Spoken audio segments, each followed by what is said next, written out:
Hey, what's up, players? This is Hall of Famer Teddy Long, and right now we're getting ready to have a six-pack challenge match with Potsy and Tino on the Big Podcast Show. Holla at a player.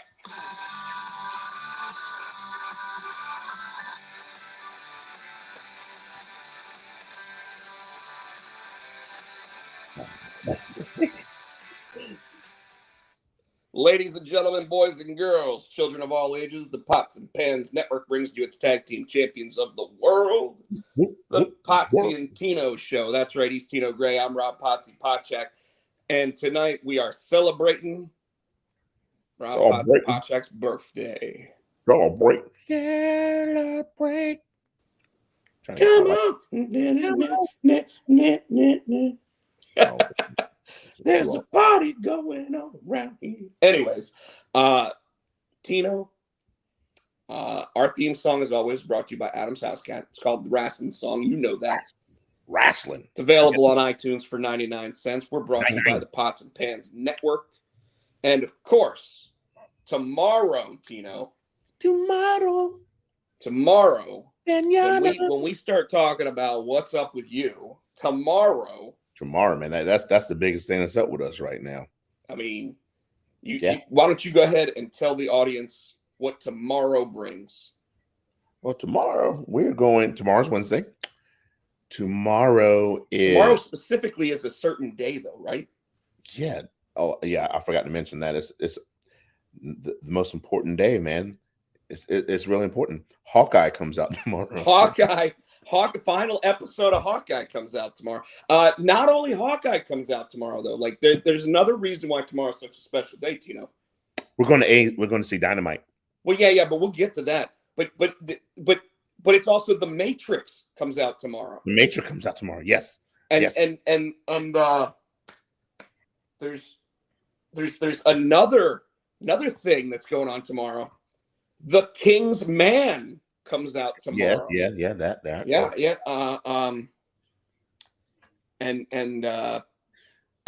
I think there might be one other thing. Justin says winter is coming tomorrow. No, but that was last week. That's last week. Tomorrow's Holiday Bash, AEW. Yes. Yeah. But there's something else. It's on the tip of my tongue. What is it? It's your birthday. It's my birthday.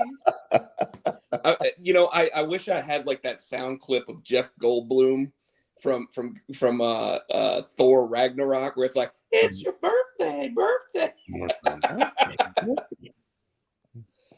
Folks, you'll notice that I'm already losing my voice. Part of the reason why is because last night, my birthday, it's never just one day, Tino. My birthday seems to be like a week-long celebration, bitches. Oh, wow. Oh, yeah. That's because it's the week of Christmas, too. You just roll right into Christmas. It's also the week of Christmas. You know, my glass, I think, has a weird, I don't know. It looks like a crack, but it's not a crack in it. Anyways, but like it's a week-long celebration normally. And this year is no different. Last night, I was hanging out with Cliff Blazinski and a bunch of our friends singing karaoke. And Tino, you know one of the songs that I got to sing last night? You did the Jericho song again, didn't you? We did Judas by Fozzy. Again. We did not get booed off the stage either, which I was pretty pleased with. If it was your birthday, I just felt sorry for you. Well, that's probably what it was. But no, had a great time last night. Today, obviously, we get to celebrate here on the Potsy and Tino show. So of course the party just keeps rolling. The ABC store had a 2-pack of different Maker's Marks, so I had to try it. It's Maker's Mark Cast Strength 46, which is 110.3 proof. So it's 55.15. Yeah, 55.15% alcohol. And then Maker's Mark Private Selection, also 55% alcohol. So, so I'm gonna try both of these while we're on the air tonight. Sweet. And then, like, what else has been going on with you? I can complain. Let's see. Played a show Saturday. Came home Sunday. Went and saw my grandmother. It was cool because Haley's home, so I got to meet the wife, kids, went down to Kinston to see my grandma, and we'll probably go back Sunday too because her birthday is going to be the 27th, and she's going to be 90 years young, man. So I went down there. Yeah, I went down there to see her yesterday while Haley was here because Haley's flying out Sunday, so she wanted to see her. So I'm gonna go back for her actual birthday. Nicole and I and probably Matthew could go spend some time with her on Sunday. Because her birthday's Monday, but we'll go Sunday, spend some time with her. And 90 years old, man. I'm like 90 years young. 90 years young, man. So I'm like, wow. That's awesome. I bet she's still like running around and kicking too, right? Yeah, she's getting around. She's getting around. She's her hips are bothering a little bit, but she's still just as sharp as ever, and she's still very quick-witted. And so it's awesome to spend time with her. So are you headed up this time? So you're headed there? Yeah, we're going back. Yeah, we went to Kinston. Yesterday was Monday. No, Sunday. What days? My days run together? Monday. Today's Tuesday. Did we go yesterday? We went yesterday. We went to Kinston yesterday, and then we're going back for her birthday this coming weekend, Sunday, the day after Christmas. I need to spend time with her. That is awesome. Yeah, so I'm excited about that. So, and I'm excited about tomorrow, man. It's gonna be a long day, but it's gonna be a fun day. Well, it's not gonna be as long as somebody wanted it to be. Oh my gosh! Why don't you tell that story, man? Jason, I love him. Jason wants to go up. What time did he want to go up? He wanted to be there at 1 to meet with some friends, to eat, and then I think to go to the arcade, which that did sound fun. The arcade probably would have been cool, but it would have. But that'd have been a long day. That'd have been a long day. Yeah. So our friend Blitzball Champ, he shows up at the show every so often. Justin, you got to meet him. He's our buddy Jason Ingram. He got this crazy idea.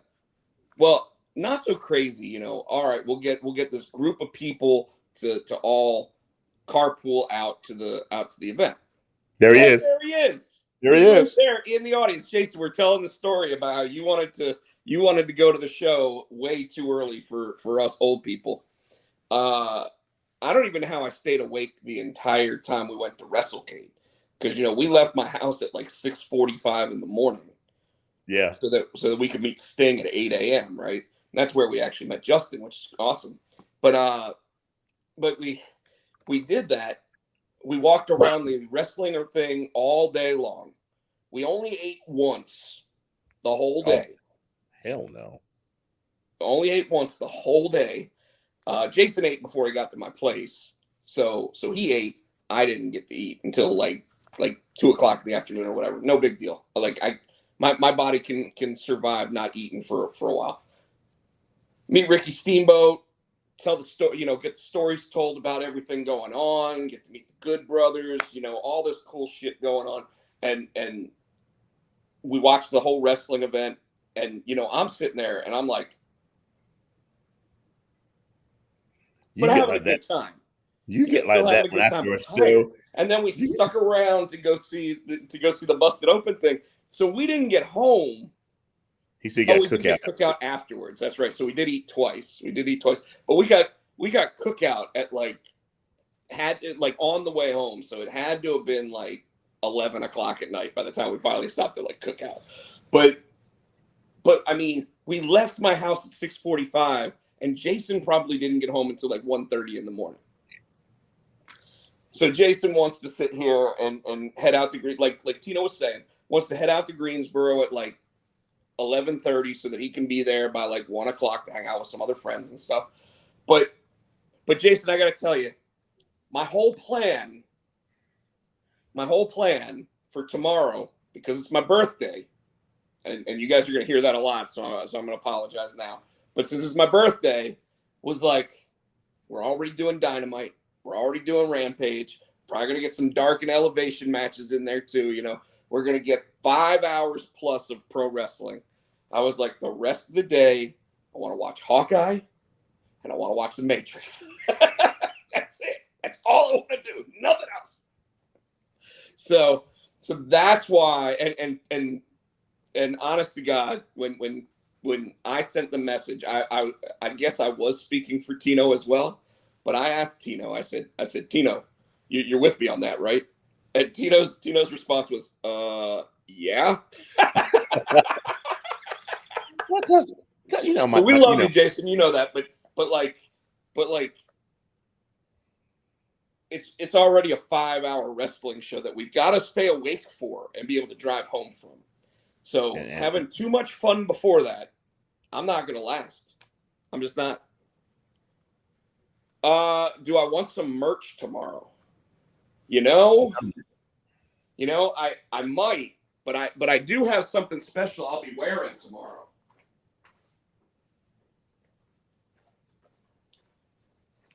I will be wearing nice. The very nice yet very evil Danhausen. And of course, hold on, one other thing. In case they require it, I will also be wearing, buy the merch, folks, the Potsy and Tino show mask. So anybody out there that wants to meet the hosts of the Potsy and Tino show while we're waiting in line or whatever, you will see the Potsy and Tino show mask. I gotta find one. You got another one? I gave it to you. I know you got another one. I think one of the kids swiped my shit. What? They said, "Oh, cool." You know what? If your kid Matthew stole that mask, he better start getting us some subscribers. If he's advertising the show wearing the mask at school or whatever, he better be getting us some subscribers. I know. So, folks, like the show and of course the page. Tino. Oh shit! Do you want to just get right into wrestling? What I want you to do is to Matthew. Did you steal the mask? No. What I want you two to do is to stop blaming me.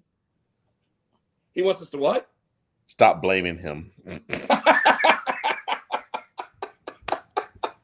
Asshole. You're not at that age where we can stop blaming you yet. Nah, it's always your fault. So. Oh, so Justin wants a Darby Sting shirt. The Darby Sting shirt is pretty cool. Did you notice Sting's new like how he's doing his makeup? It's like Darby. A little bit more like Darby, yeah. And I like it. I think that it brings out his youth a little bit, right? So, but you know, what do you say we get right into pro wrestling? Because this was a pretty phenomenal week of pro wrestling. Yes, it and was. I don't even have to talk about NXT 2.0. I guess we could. Well, the only reason I want to talk about it tonight is because for some reason I was watching. I guess AJ's going to be in there tonight.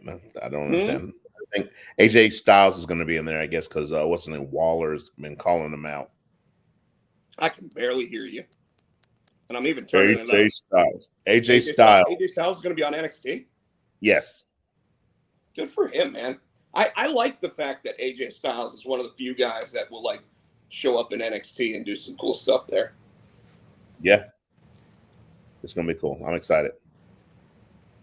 NXT was great. Wow. Justin saying that AEW or NXT was better than the 1 hour AEW. Whoa. I mean, NXT for what it is now. I mean, they still have my favorite WWE champion, Tommaso Ciampa. Yeah. The tag team champions are pretty cool. What is it, Yes. the Grizzled Young Veterans now that have the titles? No. Is it still MSK? No, it's Imperium. Oh, it is. That's what I meant, Imperium. Yeah. And I like Imperium. Yeah. We haven't seen Walter for a while, so I wonder if he's still trying to get into the U.S. But I mean, you know, the rumors and the rumblings, Tino, the 30-day clause of Kyle O'Reilly was supposed to run out pretty soon. The rumors and the rumbling is he's going to be. Although I would think if Kyle O'Reilly's contract ended, he doesn't have a 30-day because Adam Cole showed up like 4 days later. Yeah, and if you notice, last week on, I don't remember if it's either Dynamite or Rampage when he was like, "Yeah, next week," you know, he's promising a gift. And the rumbling that it's going to be Kyle. Thinking with a surprise. I think it's going to be Kyle.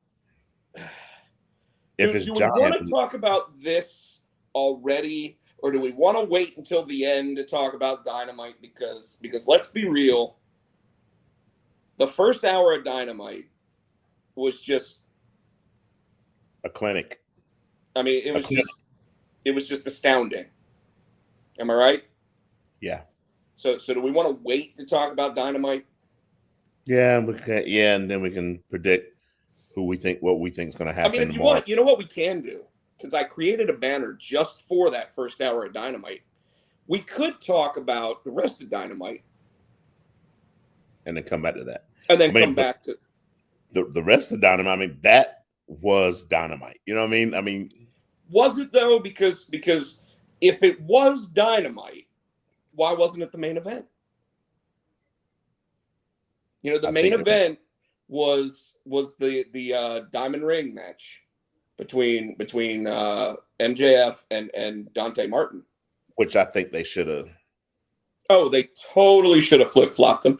I think the reason why Tony Khan did it the way that he did was actually to make sure that the crowd stayed into Rampage as well. Because, you know, they filmed both of them at the same time. So if you did an hour-long match for hour number 2, first of all, if it had gone late or whatever, they might have been cut off on TNT because TNT likes to do that. You know, whereas NXT, you know, NXT when Johnny Gargano gave his speech leaving, they went like 8 minutes long. Yeah. So I mean, all things considered, but the Dynamite Diamond Ring match I thought was stellar.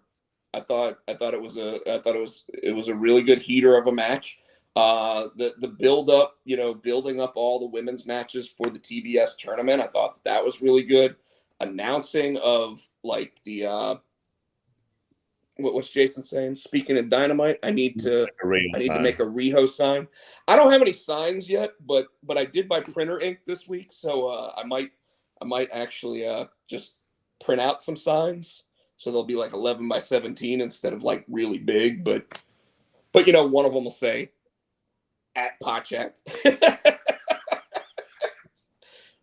Anyways, long story on that one, folks. Over the Limit 2012, Tino and I got our signs taken away, and we had to hold up a little Daniel Bryan sign for the rest of it. It just said yes. I think the back of it said no. We had at Potsy, at Hootie Fan. We had all our Twitter handles. Yeah, we had our Twitter handles, and then there was the guy that we were sitting with while we were making our signs, and he made like this elaborate sign that like he spelled it wrong or something. And it didn't get taken away. And it didn't get taken away. But anyway, but so Dynamite was a solid show even without that first hour. Yeah. And interestingly enough, the ratings for Dynamite, by the way, during that first hour increased. So so it was here, and then as it went on, so people start tuning in. Yeah, and that type of thing. Didn't they announce the Owen Hart Cup at Rampage? And that's what pisses me off because that was our Kevin Owens. Oh, I'm okay with it. Although when we talk about Raw, I'm a little disappointed with what's going on with Kevin Owens right now. But you know, Raw's been interesting at least. So I gotta give him that. It's RK Bro. So, you know what? We'll go right into. Let's do it. Oh, okay. Bryan Danielson versus Adam Page. Before we go into like the specifics of the match and what we liked about the match and whatever, let me just say that Bryan Danielson is doing everything in one person's power to make a champion look like a champion. And he's not even the champion. Yeah. He is making this feud what it is. While Page is talented, you could tell Danielson called that match. You can tell he was the leader. He's the ring general in there, and he made Hangman look fucking phenomenal. Well, let's be real. I think he went to Tony Khan and he said, Tony, I can make Adam Page seem like that championship is elevated in one match. And Tony Khan said, well, what kind of match do you need? Do you need like a blood and guts match? Do you need like a... And he goes, I need a 1 hour Broadway. And what amazes me about it is that Bryan Danielson took 4 months off. He's wrestled a total of 34 matches this year. 34. Damn, that's it. 17 in WWE, 17 in AEW. And yet, for the life of me, I don't think there's any single fucking person on earth that has had a better year than Bryan Danielson. And yet he has not won a championship. He hasn't won a championship, Tino. I think they need to build him up. He right now, we always talk about people who don't need a title. Danielson doesn't need a title. If they give him the title within the next year, I'm good with it. Not too quickly, but if they give it to him, even 6 months from now, I might be all right with it. Blitzball Champion says, I'm disappointed that it was a draw. Page's first defense is a draw. Hasn't wrestled since winning the title, and it was a draw. So, but he hasn't wrestled too. I think they need to knock that ring rust off and to get him back into ring shape. And B, I think they're building that program with him, and because that's a good program with him. Danielson will pull it out of him. So here's why I'm okay with it being a draw. Because Hangman was about to win that match at the hour mark. But I'm going to tell you something, and you can listen to any of the other dirt sheets, wrestle marks, busted open, whatever you want to listen to, and they're all talking about it too. Bryan Danielson wasn't blown up at all. He went an hour, and he said, Paige, get to my level. And so Blitzball, Jason, the fact of the matter is, Bryan Danielson is the best wrestler in the world. There is nobody on his level. There is nobody on his level. He told Kenny Omega to get on his level, and Kenny Omega only went to a draw. He told Adam Page to get on his level. He's wrestled 5 matches before Page wrestled 1, and Page could only wrestle him to a draw. Now, granted, Page was going to win that match if they went to overtime, right? So if it was WrestleMania, and there must be a winner, it's not going to a draw because they're going to go to overtime. Yeah. Right? But Hangman Page hasn't done shit with the title. He hasn't even come out really and talked about what he wants to do to Bryan Danielson. He hasn't talked about like how he's going to elevate that championship to a brand new level. He's come out and done commentary once, which was mediocre at best. Bryan Danielson kicked out 2 of Colt Cabana's teeth. Excuse me. He did what? He kicked out 2 of his teeth. Colt Cabana needed to go have emergency dental surgery because he kicked out 2 of his teeth. John Silver probably is still concussed. I mean, like the fact of the matter is, Bryan Danielson is on a different level. 50 minutes into that draw, 50 minutes, so not 5 minutes, 50 minutes, he's skinning the cat to get back in the ring, and he goes, He wasn't winded. He wasn't gassed. He literally looked like he was fresh as a daisy. I've never, and the only person in this world that I think would have looked like that in their prime was Kurt Angle. Yeah. Yeah. Like, I don't know. You look at Bret Hart's longest matches. When he went the hour with Shawn Michaels, he was exhausted. I think Flair in his prime too. Flair's a 60-minute man. Here's the thing, though. Flair would have done rest holds. Flair would have done that front face flop, and he would have stayed down for 5 minutes. Back in his prime?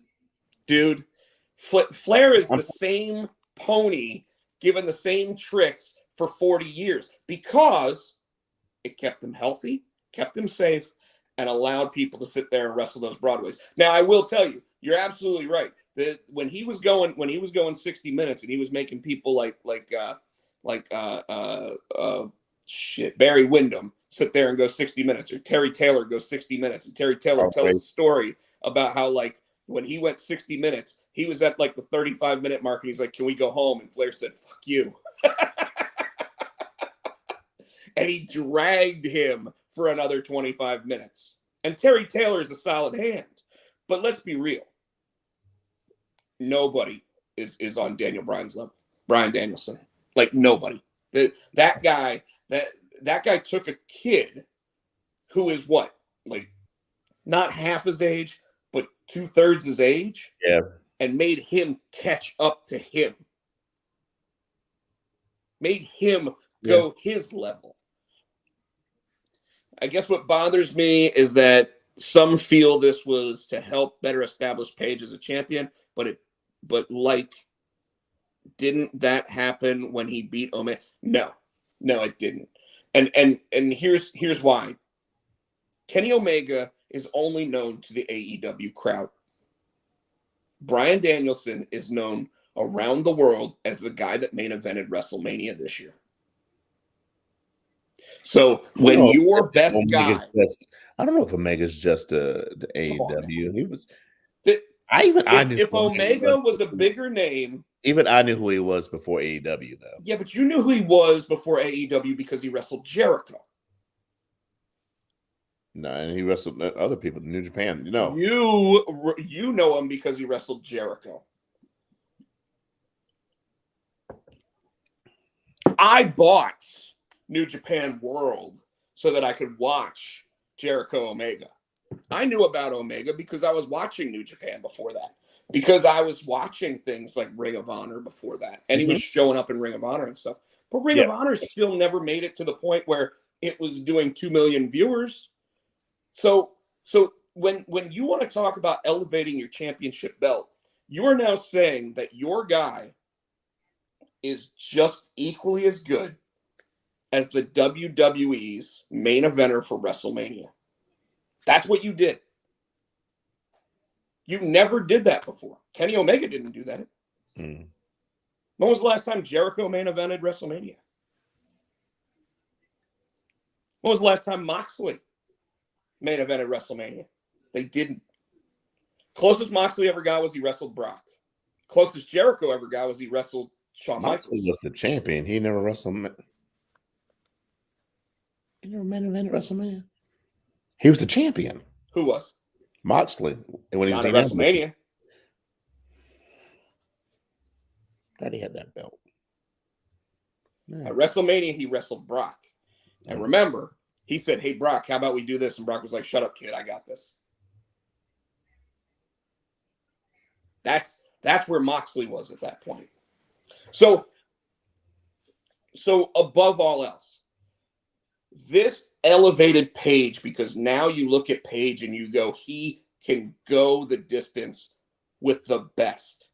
Because I'm telling you, based on ratings and trying to increase your viewership, Paige shouldn't be the champion after that match with Omega. Omega's still the better known name. Omega needs surgery, so you're going to move the belt, right? But the first couple weeks after that, Paige has done nothing to elevate that title. I've been saying it all along. Paige has done nothing to elevate that title. Bryan Danielson has elevated that title by just catching a whiff of it. Not even holding the strap. Yeah. Literally saying, I'm better than you. And you know it. You know I'm better than you. And I will go through every single one of your friends before I face you, just to show you how important that title is to me. And Jason, the reason why he went to a 60-minute draw with Bryan Danielson is because... Why not? Is because you didn't want to end the feud yet. You didn't. You have Paige go over him clean, and what happens? You got to find a new person for him. Yep. That match was so freaking incredible. And by the way, happened in December, so no one's going to forget when it comes to match of the year candidates, what was the match of the year? No. However, interestingly enough, Dave Meltzer, with his star rating, still gave Kenny Omega and Adam Page a higher rating. He don't because like Bryan Dave Meltzer just wants to suck Kenny Omega's cock. Or that. I mean, it's just how it is. It's just how it is. Like Bryan Danielson in his entire career has 2 5-star matches. One of them was against Kenny Omega, and one of them was against Hangman Page. Give me a fucking break. Like, Dave Meltzer retired. Like, your rating system is just bullshit. It's fucking bullshit. Yeah. He gave the Jericho Omega match 5 stars, which means the Hangman match against Bryan Danielson was just as good as that. Give me a fucking break. No. Like, if you actually had a real star rating and you said that the Hangman Kenny Omega match was 5.5 stars, Danielson and Hangman was at least 7 stars. It had to deal with commercials. It had 5 commercial breaks and the ratings went up. What does that tell you about how good that match is? And on top of all of that, the ratings went up. Bryan Danielson gives you ratings. Yes. You don't want him to suffer his first loss there. You want people to pay for that first loss. He said Kenny versus Hangman was better. Justin, I love you, brother, but think you're hitting the sauce a little too much, my friend. I'm kidding. I'm hitting the sauce. But there is no way that Kenny Hangman was a better match. Was it a better story? Yes. The build-up, 2 years, tag team partners, tag team champions, best friends, bitter enemies. Absolutely a better story. But Bryan Danielson, in a month and a half, has made you think that there is nothing in the world more important than beating Hangman Page and taking that title. Yes, it's true. Without a doubt, Jason. That is true. I would say that the way that Hangman's being right now, he should be wrestling the wrestlers from the Acclaimed. He should be wrestling Dante Martin. He should be wrestling Hook. He should be wrestling anybody under the sun on Rampage every week. Because if he's your world champion, he should be getting you ratings. He should be elevating other talent by just being in the ring with him. And the way to do that is put him on the show that isn't getting the ratings right now and seeing what you can do to jumpstart it. And they will. Justin, I'm okay with the fact that there's only been 4 champions in AEW at this point. I do think that they came to a very tough decision, because I think that just based on storytelling and everything else, Bryan Danielson was doing more for the title than Adam Hangman Page. So I would have easily been okay with Bryan Danielson winning that match on Wednesday night. I would have held it off to a pay-per-view. But Jason's talking about how he doesn't like that Hangman's first title defense is a draw. Well, here's the thing. If you're not going to wrestle every week, at some point you're going to go to a draw. And if you're going up against the best in the world, that might be the best you can actually accomplish. What I will say, though, is that one thing that I did really, really, really like about that match, Tino, is that when Hangman hit the lariat and time expired, he wasn't going for the cover. He couldn't. He was exhausted. He was down. Like, normally, the way that those matches go, when it's 5, 4, it's pin him, 2, 1, can't do the 3 count. Oh, he would have had him. The fact that they were still going, yes, that you don't know how long that match could have went. But like I said, 50 minutes into that match, Bryan Danielson is skinning the cat to get back in the ring, and he just goes, mm-mm. And it's like, the guy doesn't have just another gear, Tino. He has 3 lungs. Yes. He's got to have 3 lungs. Maybe 4. Like, it's unheard of what that guy did. And being the ring general, like you said, he sat back and he goes, Hangman needs a break. I'll give him a break. But as soon as we go again, he better catch up. And that's what they did. But he made a guy that's probably 2/3 his age. Oh, yeah. To catch him. Like, it's unheard of what he's doing. And this is a guy that lost like 4 years of his career.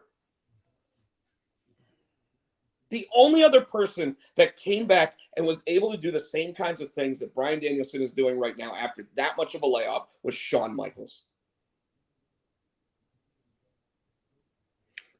Well, Punk's been out 7. Yeah, but Punk is not on Bryan Danielson's level yet. Christian? He could not do that. Christian?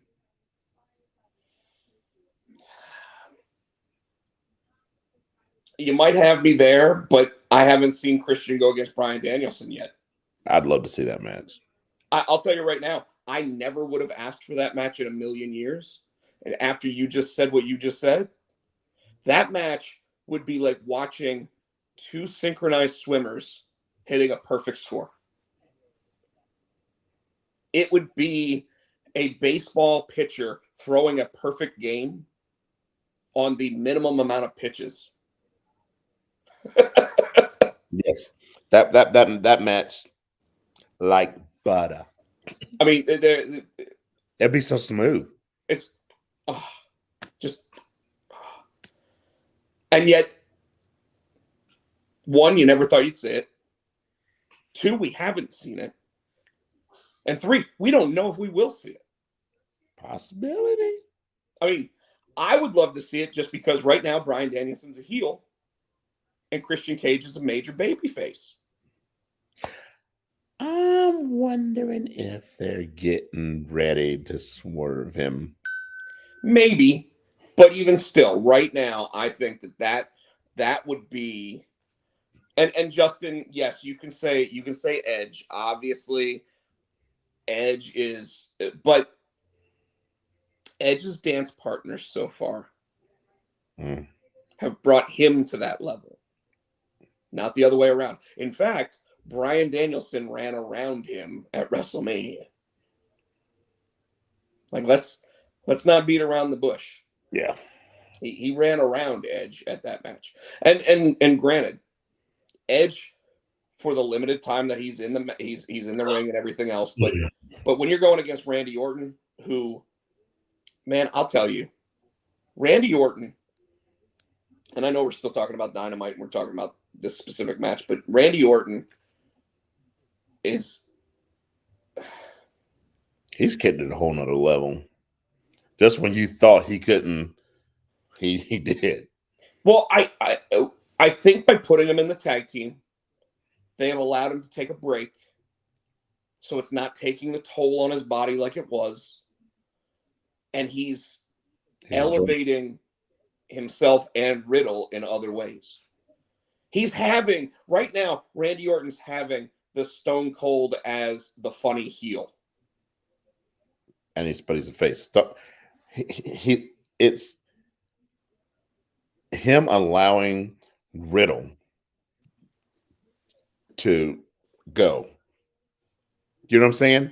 He's just letting it happen. He's just sitting back, like you can see him backstage. Just go, and I'll respond or react. You just go, you know. And to see him try not to laugh a couple times, because Riddle's almost popped him a couple times. Jason, sign me up. Ooh. Sign me up. And you know what? You want to know who I'd want to see Bryan Danielson against? Buddy Murphy. Cedric Alexander. Yeah. And I wouldn't mind seeing him against it. Bryan Danielson right now is going up against a guy that's 6'4", 230 pounds, and is just a big dude. I mean, Hangman's not a small guy. He's a big dude. Well, I mean, what's the dude they just signed? I can see him. The Black Machismo. Jay Lethal. I like to see him against Jay Lethal. Well, yeah, okay. And you know what? I love all of these ideas, but for the time being, he's going to continue to elevate Hangman Page, because he's going to sit there on Wednesday night. He's going to come out to the ring. He's going to get on the mic, and he's going to say, Hangman Page still isn't on my level. You said you beat Kenny in less than 30 minutes. You didn't beat me in an hour. Yeah. You know? And Bryan Danielson is going to call him fickle. And only a guy like him or Chris Jericho can get a word like fickle over with the crowd. So, David Ward, absolutely. I don't know how long you've been in the audience, but I can tell you, if you didn't catch my rant about it, there is no match this year, none, not a single match this year that is anywhere near the level of what we saw on Wednesday night. And it had 5 commercial breaks. Remember that. It wasn't a pay-per-view match. They had to continue to keep you coming back from the commercials, and the ratings went up. It's unheard of. In this day and age, the only other 2 times that I remember them doing on live television, not even a pay-per-view, but live television, them doing hour-long Iron Man matches, was John Cena versus Shawn Michaels and Kurt Angle versus Brock Lesnar. And by the way, Kurt Angle versus Brock Lesnar was right in our backyard in Raleigh. Yes. And we were at that. Yes. So I got no more to say about Danielson and Page. If you want to add more commentary to it, Tino, please do. I'm good with that. Then you said it right. Someone sent a private chat. I was trying to send that was me trying to send it. Fickle. It won't let me do it. It won't let me do it. And this for some reason. Fickle. SmackDown.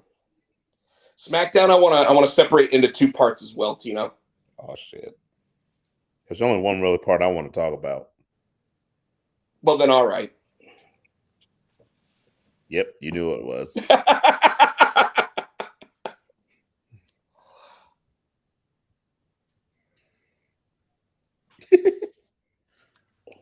I didn't think that I could ever be interested in Brock versus Roman again. And not only have they flipped the script and given us Roman the heel versus Brock the good guy. But they have given us a completely new, Paul Heyman, unabashed version of Brock Lesnar. yes. This guy, when he sat there and put his arm around Sami Zayn and said, "It's Sami, right?" A couple weeks ago. And Sami Zayn sat there and said, yeah, Sami Zayn. And he's like, "Sami, you're gonna take on Roman tonight." And he's like, no, I'm not ready to do it tonight. No. And then he goes, I shouldn't have touched you. And Brock takes his hand and he's like, "Tonight." I told you my favorite part of that whole thing was he was backstage trying to talk to the broadcast chickens and he's trying to make me come. And then Brock comes and goes, yeah, tonight.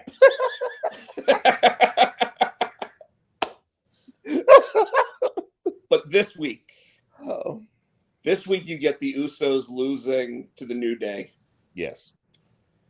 And then you get the Bloodline walking down to the ring at the end of the show. And it's like 9:40 at this point. So there's 20 minutes for this segment. And Roman comes out and he goes,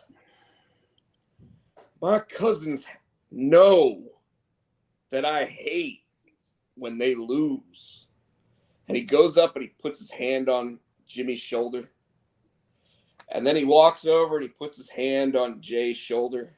And he goes, "But we're family. So as much as I don't like it, we'll get through it. We're blood. We're blood. We'll get through this. But you," and he puts his hand on Paul's shoulder. Wise man. You're not my blood. You ain't my blood. And all of a sudden you see Paul, and Paul's like, and he just goes, What, my tribal chief?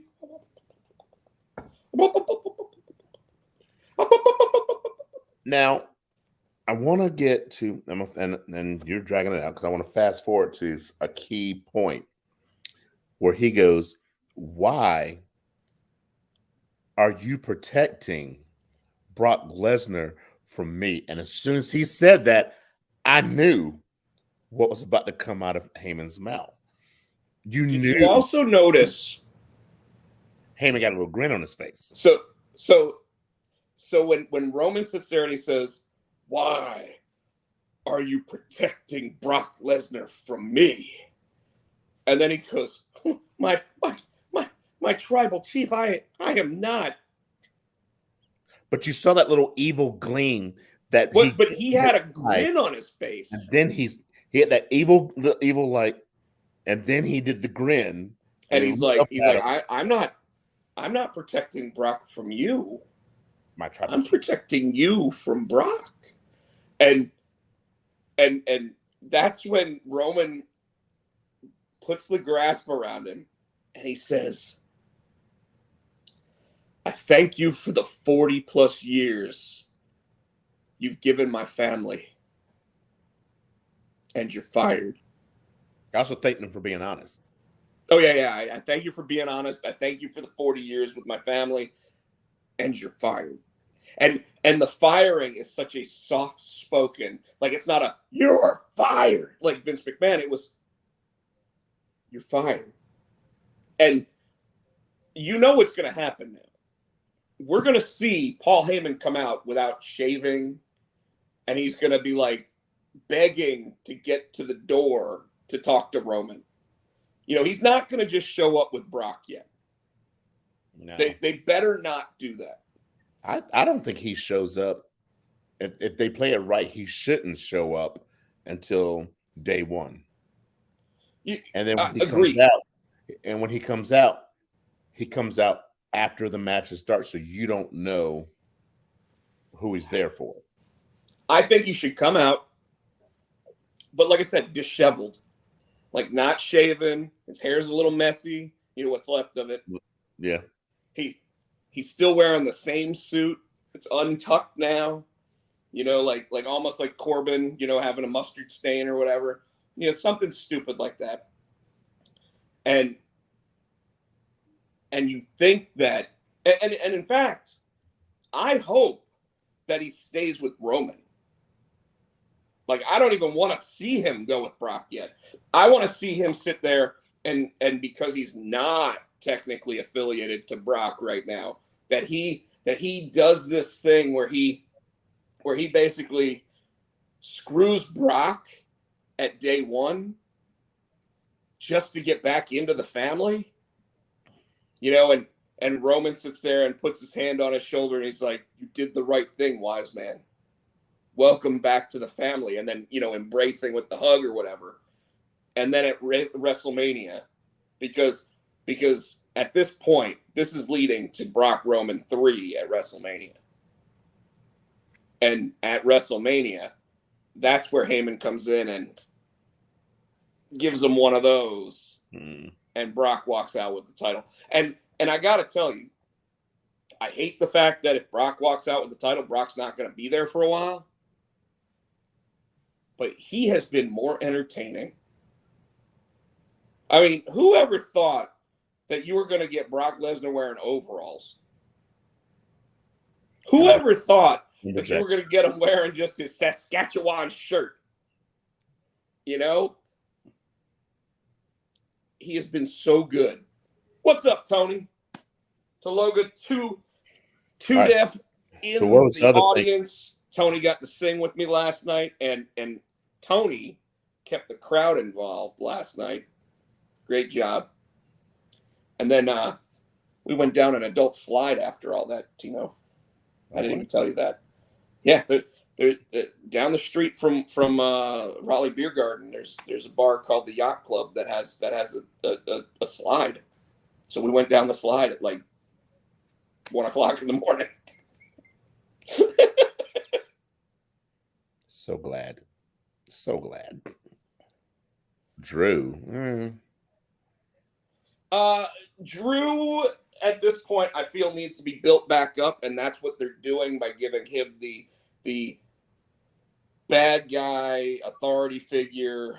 Although Happy Corbin and Riddick Moss, Madcap Moss, Yeah. whatever the fuck they're calling him, is the worst shit on any of the shit. Like did somehow some of that Raw creative come over to SmackDown this past week? Like, what the fuck was that? Like, what were those jokes? They were terrible. They're always terrible. Yeah, but these were like especially bad. I don't think it was creative. I think they let Riddick write his own shit last night. Chris Barrett's joined the crowd.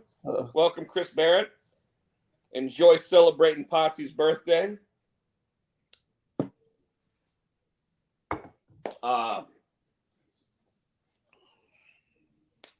Anything else from SmackDown?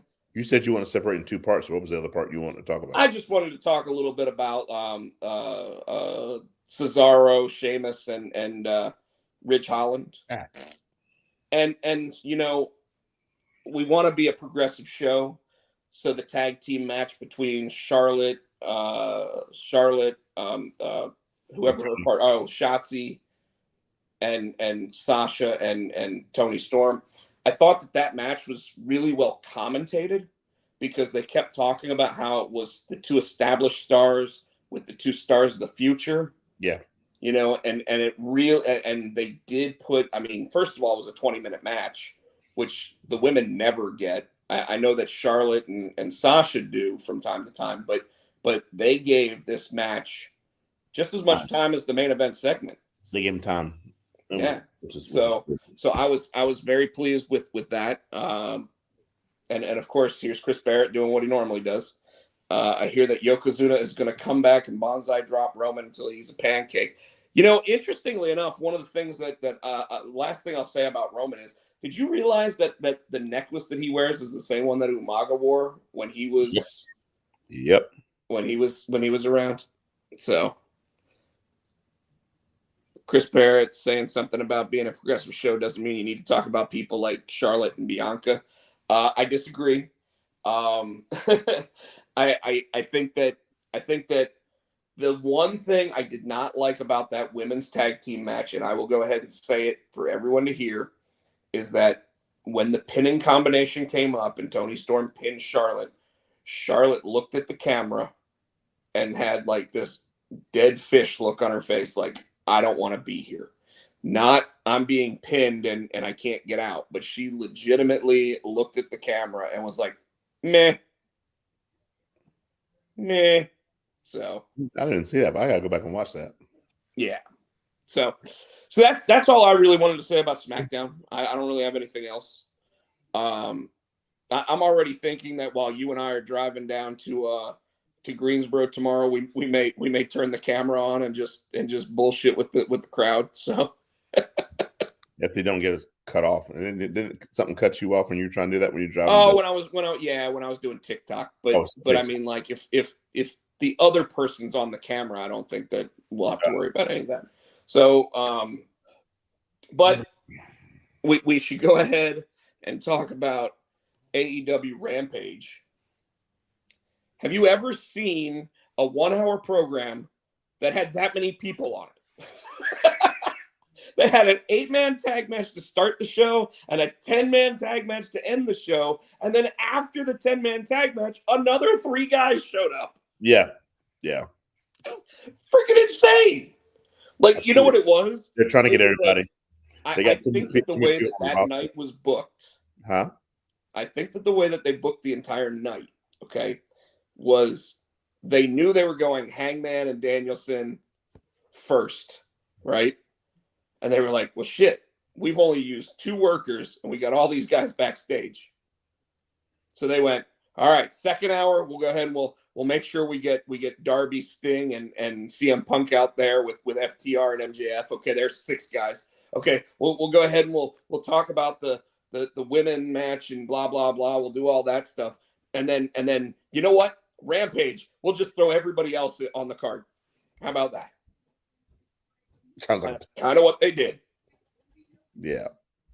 You know, although I'm worried when we go tomorrow night, Tino, that we're not going to get the same Fozzy. Why? Well, because Chris Jericho's been in England. There's been no mention that he's going to be on the card tomorrow. Didn't he go up? Something happened. He got hurt.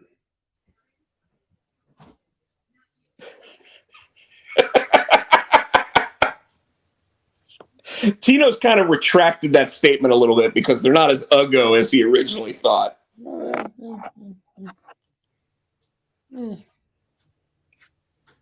Like, what? Russo's waiting for AEW. Wowie. Maybe just Rampage. Maybe he's just writing Rampage.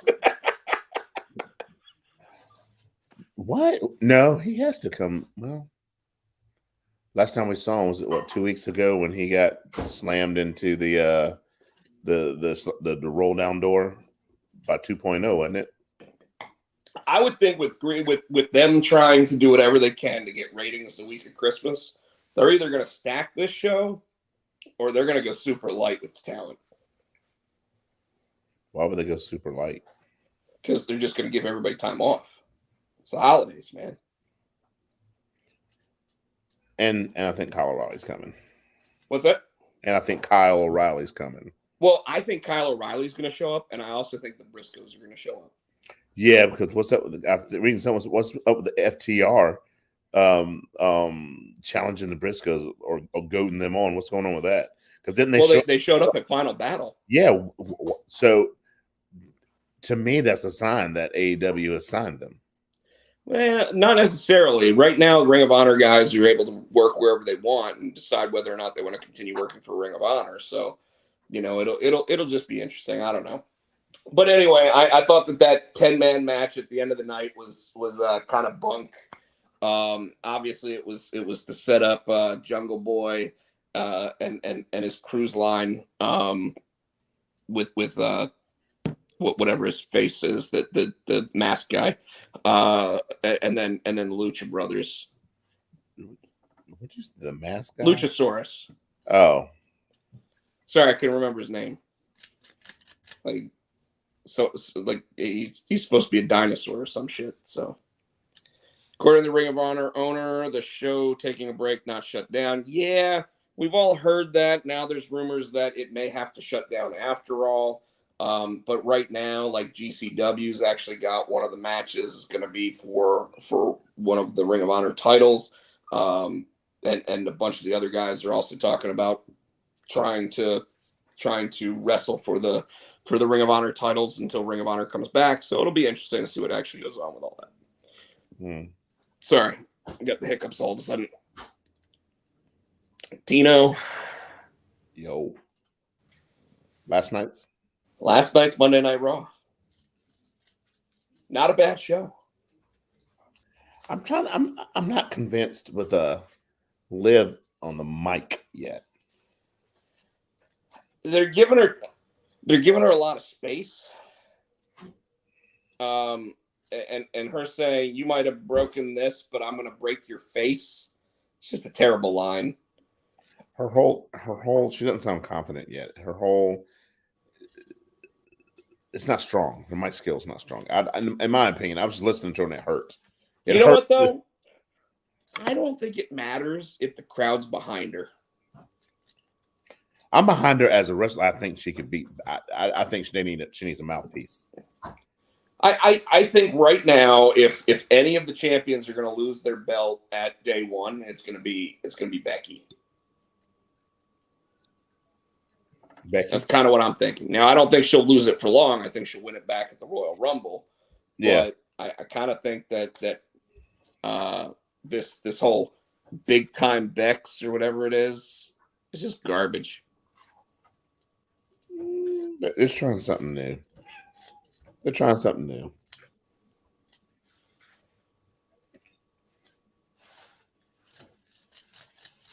He's not wrong. Yeah. Chris Barrett's not wrong on that one. I'll give you that one, Chris Barrett. I'll give you that one, sir. But so Monday Night Raw. Yeah, the Becky Liv thing. Becky's trying to elevate Liv to her level, and Becky's not even giving her best work, I don't think.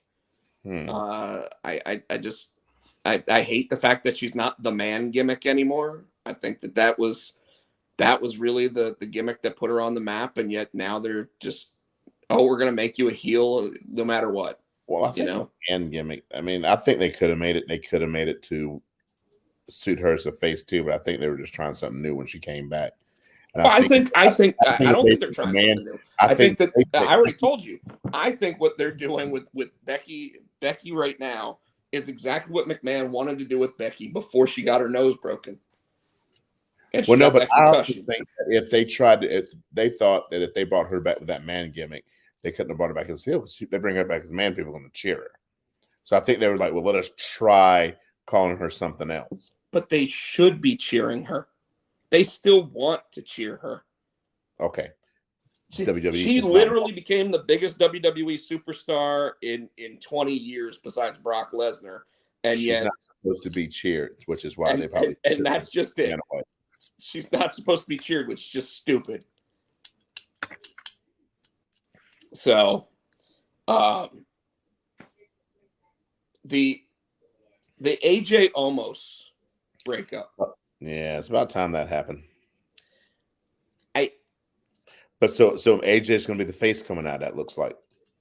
No, it looks like Omos is going to be the baby face. They were cheering AJ and booing Omos when he was. They're going to cheer AJ because AJ is a better wrestler, but the thing is that AJ is the one slapping him and beating him up and doing everything he can to like. You don't cheer that. I mean, he's basically. I can't say it. I mean, slapping him in the face and everything else and saying, I'm the reason you're here and you're stupid and all this other, like, a guy from Atlanta sitting there slapping a black man in the face, yelling and calling him stupid. I don't think doesn't go over well, Tino. I don't think that's what they're going for. No, I hope not. But I mean, almost is 7'6" or whatever. He's a monster. But what they should have done was they should have had him turn on AJ, not AJ turn on him. Possibly. Well, not possibly. Almost sitting there standing behind AJ after AJ slaps himself in and gets the win and almost is just pissed off and tired of it. Like, and stands behind him and then picks him up and throws him out of the ring. That makes almost the bad guy.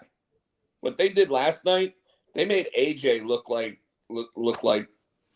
I can't say it, man. I'm not allowed to. I'm not getting us canceled, Tino.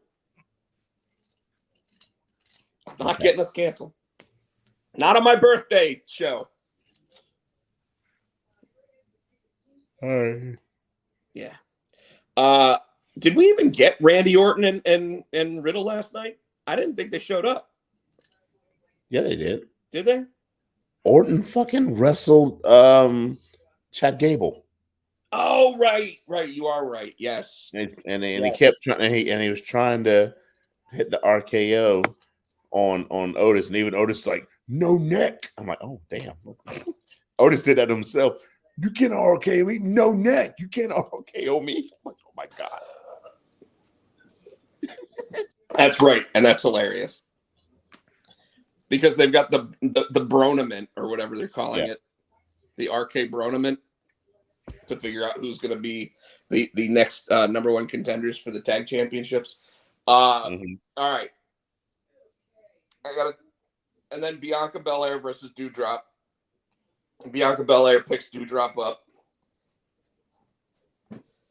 and everybody looks at it like, holy shit, this is crazy, this is amazing. But does nobody remember that Bianca Belaire picked up Otis? Yes. And without the help of him being on the top rope, because Dewdrop was kind of climbing up on that top rope, and she was able to get under her. Yeah. No, Bianca just picked Otis up onto her shoulders. Yeah. She's a tough bitch. But let's go ahead and talk about the elephant in the room. Is Bobby Lashley turning babyface? I don't know if he's turning babyface. Like he's pissed off at MVP now. But why? They never said why. They never. Because MVP was the one that cracked Big E in the leg, and Bobby Lashley was like, I told you I didn't need your help to do that. Like I told you I was going to beat his ass anyway. You know?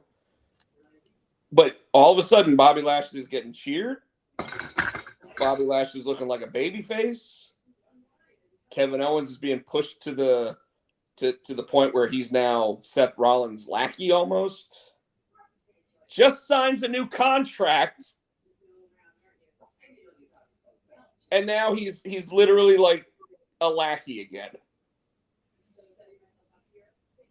Like forced himself into the main event match, and now all of a sudden he's giving jumping high fives to Seth Rollins.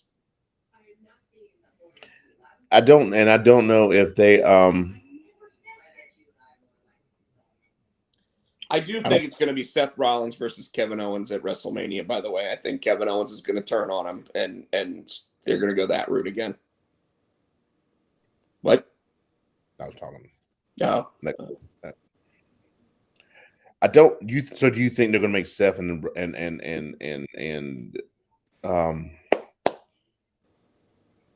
Owens into a tag team? I think that they will do that for a little while, and then I think that Owens will turn on Seth Rollins when you least expect it, and people will cheer Owens again because they don't want to cheer Rollins at this point. Is it because they don't have anything for either one of them right now, or do they think they can make a legitimate team? No, I don't think they'll. I don't think they think they'll be a legitimate team. So they ain't got shit for them right now in creative. They're in the main event. After the main event, dude. That's what I'm saying. No, I think that they're going to plan them out to be like a tag team for a couple matches or whatever. Maybe win the tag team championships. Then have the distress of all the problems between the two of them culminate with a match at WrestleMania between the two. Chris Bear said he won't cheer Owens, but he'll cheer Seth. What do you got against Owens? What's up? It's just Chris Barrett being Chris Barrett. Yeah. Come on, you know that. So I'm trying to think of what else happened. no, not much. I mean, they beat the shit out of Bobby Lashley. Bobby Lashley's like, "Oh, my ribs," and the crowd starts cheering him after that. Because he just wants to do this. He just wants to do this. Can't do this if you go like this.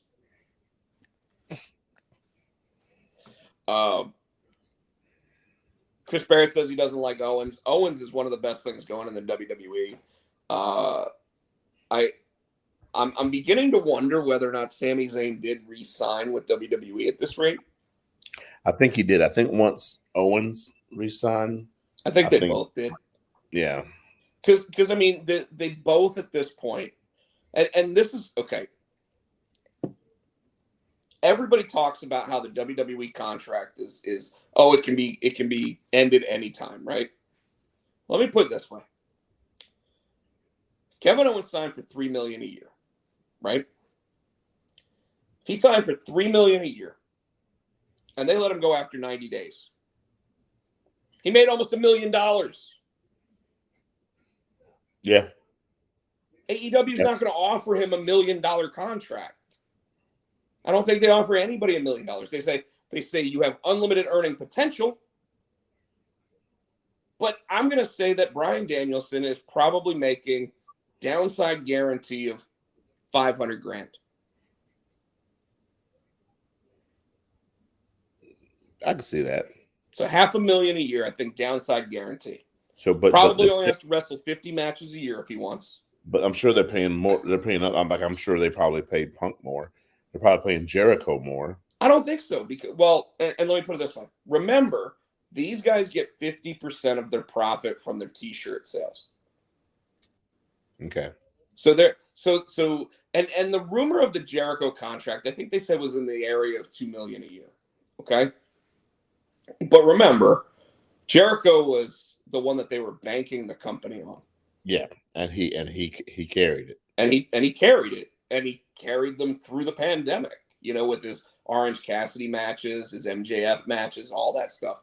I mean, he has built those guys into serious, legitimate, high mid card, and in MJF's case, I would say main eventer. Yeah. But again, I don't know if his downside guarantee is $2 million, but I would think that with 50% of the merchandise sales coming to him rather than 10% of the merchandise sales of WWE coming to him, he's making a fuck ton. Yeah. And what's funny is Bryan Danielson, like I said, if I had to guess, I would say his downside guarantee is $500,000 a year. I'd say $500,000 downside guarantee with limited matches, mind you. He probably has he must work 50 weeks a year or 50 matches a year. So he could do Dynamite and Rampage in the same setting if he wanted to, right? I bet he could do that. But let's say his thing is for 50 matches a year. He's getting paid what, $10,000 a match? Yeah. I mean, that by the way is seriously high pricing of indie shows. Some indie shows you're going to get $10,000 for a match because they want you there. Well, they want somebody that's going to bring people in, right? I'm not going to say that like Malachi Black or whatever is getting $10,000 a match. He's probably getting $5,000 a match, right, for those big indie shows. But regardless, all that in consideration, Kevin Owens getting $3 million a year. Let's just say it's 3. Okay. Let's say he gets cut after 6 months. He still made $3 million. He made $1.5 million. So, and he's going to get paid for another 90 days after that, which is going to pay him another $750,000. You know what I mean? Yeah. So, like, all these people sitting there saying, oh, he's stupid for signing this contract. Fuck you. This guy literally has one opportunity to sit there and be one of the top paid guys in the industry. And all the rumor mills said that AEW was not going to match the contract offer. Oh, no, they're not going to match that. Now, granted, again, Kill Steen Kill t-shirt, as soon as he shows up on AEW, 150,000 unit sales, making him $15 per shirt. Yeah. He's going to make the money. But let's be real. Do you get a WrestleMania match? Do you get a WrestleMania moment in AEW? Not yet. Doesn't matter if they put on the best pay-per-view of the entire century. Because NXT was doing that. Doesn't matter.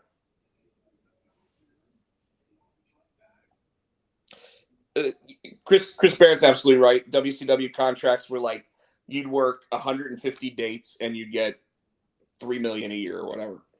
But even that's $2,000 per date that you work. Yeah. You know, Brock Lesnar's new contract isn't as lucrative as his last contract was. He's getting like, I think they said he's getting like $4 million, and he's working like 6 months. Well, still. He got $12 million last time, and he only had to work like 8 matches. He's already shown up like more often and done at least one match with this new contract. And rumor is that the contract actually has like 6 or 7 matches in it this time. So he's not getting paid as well as he was, but he's still getting more money than you get anywhere else. And he's worth it. I don't care what anybody says. He has been more worth this contract right now, and he's been more entertaining, and he's been a better sports entertainer than anybody else in the world. I do like this Brock better. Brock likes this Brock better. Did you see the picture online of Brock Lesnar dancing with the woman this week? No. Just random picture, him sitting there at like some hokey dokey like bullshit bar, and he's like in a picture with a woman. And it's like, that's fucking Brock Lesnar. He never acts like that around people. He's having fun. He's literally having fun. Sable get half of that $4 million contract he just got. I don't even know if it's $4 million. I don't know what the dollar figure on Brock's contract is. I'm just saying that, like, even if he's getting $4 million to work half a year, he's worth it. Yeah. He's literally got more eyes on WWE product in an angle that nobody thought was going to work. Nobody wanted to see Brock versus Roman again. And yet suddenly it's compelling television. And it's long-term storytelling, which is something that people sit there and go, oh, WWE doesn't do that. Haven't done it in a while. Haven't done it in a while, but they're doing a good job with it right now. What else you got? Nada. Especially if we're going to make this long day tomorrow. I want to go ahead and sit there and remind everybody tomorrow we will be in Greensboro, North Carolina. For what is it? AEW Dynamite. My birthday. AEW Dynamite. I will be wearing the very nice yet very evil Danhausen apparel. But what else will I be wearing, Tino? The Potsy and Tino show mask. The Potsy and Tino show mask. Get it where our t-shirts are sold. Buy the t-shirt, buy the mask. Makes a great Christmas present for Chris Barrett. Thank you, everybody, for coming out tonight. I had a blast. I did, too. It was fun messing with you tonight. Starcade at the Omni? I don't know. I don't know what he's talking about. Hit like and subscribe. Yes, make sure you hit one of these. We need as many of these as possible. Hit the subscribe button if you're not already subscribed to the channel. Tell your friends about us. Have them subscribe to the channel, even if they don't want to watch. Buy the merch. Buy the merch. And Tino, do what you do, sir. All right, folks, you can find him on the Twitter machine at Podcheck. I'm HoodieFan91. You can check us out on the Insta. He is Rob Podcheck. I'm SC Tino. On the TikTok, he is Rob Potsy Podcheck. On Facebook, we are Potsy and Tino. On Twitter, we're Potsy and Tino. Facebook, we're the Potsy and Tino Show. As always, you can check us out right here on the YouTube each and every Tuesday evening. We want to say thank you to Adam's House Cats for our theme song, which is the wrestling song. You can catch that on iTunes for 99 cents. And it's until next week. Until next week. Hey, happy holidays, everybody. Oh, damn, you're right. Happy holidays, folks. We won't see you again till next week. So yeah, have a very happy and safe holidays. Hope you get everything you guys wish for. Hope Santa's good to all of you. And until Go see then, Spider-Man. Oh, I saw it today. But until then, that's Potsy. No, he's over there. Yeah, that's Potsy. And that's Tino. And we hear, well, I can't say it anymore. We just hear a certain individual. We got to change that now. So up above, oh yeah, the Macho King sitting on high. And he is thinking. Good night.